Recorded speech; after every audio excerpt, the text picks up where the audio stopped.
When Ryan met Elara for the first time, her eyes widened as if she'd seen a ghost she had longed for her entire life. She reached out, her trembling fingers stopping inches from his face, and whispered, "You're alive." Ryan laughed awkwardly, but there was something about her voice, a strange mix of heartbreak and relief, that made him freeze. She spoke his name before he introduced himself, told him things about his childhood that even his parents had forgotten, and when he asked how she knew, she simply said, "Because I already lost you once." Her words sent a shiver down his spine. Elara claimed she had lived a life before this one, a life where they had met, fallen in love, and died together in a fire that destroyed everything they ever knew. Now, in this new life, she had been given another chance to change fate, to rewrite their ending.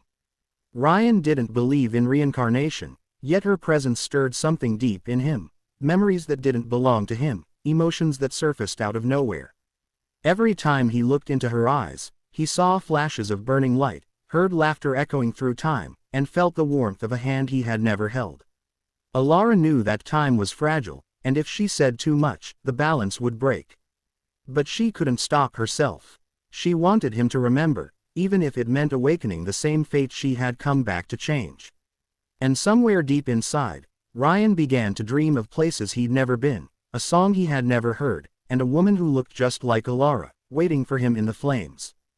Days turned into weeks, and Elara stayed close to Ryan, guiding him with quiet tenderness, as if protecting him from something he couldn't see. He started to feel a strange sense of déjà vu. Every conversation, every laugh, every quiet moment between them felt like a memory repeating itself. He didn't tell her, but sometimes he saw flashes of fire when she smiled, or felt the scent of smoke when she brushed past him. One evening, under the fading glow of the sunset, Elara asked softly, "If I told you that loving me again could destroy this world, would you still love me?" Ryan didn't understand what she meant, but he knew her sadness was real.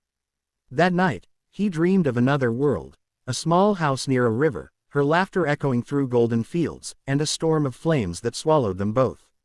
When he woke, he found Elara crying silently by the window. "You're starting to remember," she said.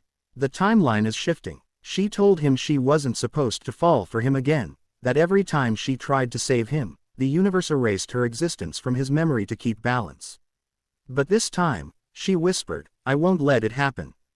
Her tears glowed faintly, shimmering like dust made of light. Ryan didn't understand the rules of destiny or rebirth, but one thing was clear, whatever bound them together was older than time itself. And though he didn't say it out loud, he knew deep inside that losing her again would break him, even if he didn't remember why. As the days passed, Elara's memories began to blur between what had happened and what was happening. Sometimes she couldn't tell if she was living or reliving. She noticed how fate kept repeating tiny details, the same words spoken, the same clock striking 9 when Ryan smiled at her, the same bird landing near their bench every morning. Each time she tried to change something, reality resisted, like an invisible thread pulling her back toward the moment of fire she had escaped once before. Ryan's connection to her grew stronger. He started seeing faint scars on her wrist that weren't there before, marks that looked like burns. When he asked about them, she said softly, "It's where you tried to hold my hand through the flames." The truth was, her return had fractured time itself. The universe wasn't designed to let one soul love the same person twice, not without consequence. One night, when rain washed over the city, Ryan finally remembered the sound of her last scream in that burning house from another life. The shock of that memory nearly broke him, and as it surfaced, the world around them began to flicker like a fading dream. Elara realized that the universe was closing in. It would erase her again to restore balance, but this time, she refused to vanish without giving Ryan the peace he deserved.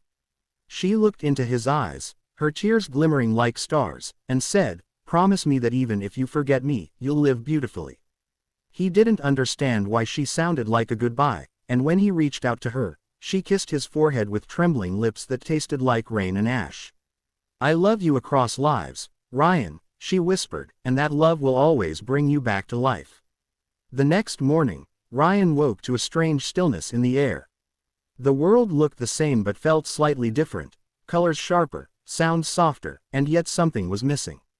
He went to the cafe where they used to meet, expecting to see Elara waiting by the window, but her seat was empty. When he asked the barista about her, the woman frowned.